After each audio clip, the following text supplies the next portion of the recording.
非洲徛哥因为生态地环境歹，拄着保存的危机，已经和国际自然保护联盟 IUCN 列做极度濒危的物种。目前南非的徛哥保育中心正咧积极护育非洲徛哥，佫会照顾受伤破病的徛哥，等因恢复健康了后，佫再野放。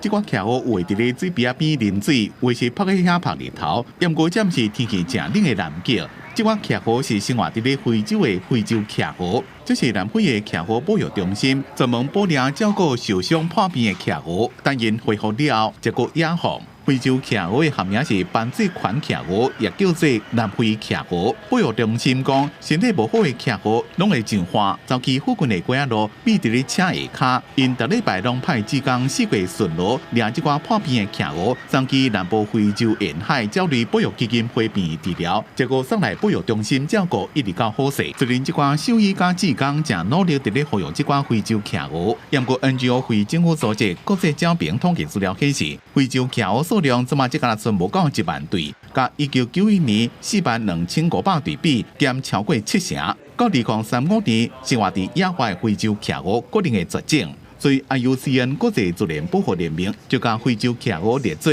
濒危的物种。I think it's certainly a wake-up call when an animal is placed on the endangered species list. It makes us all realise just what a dire state we're in. Our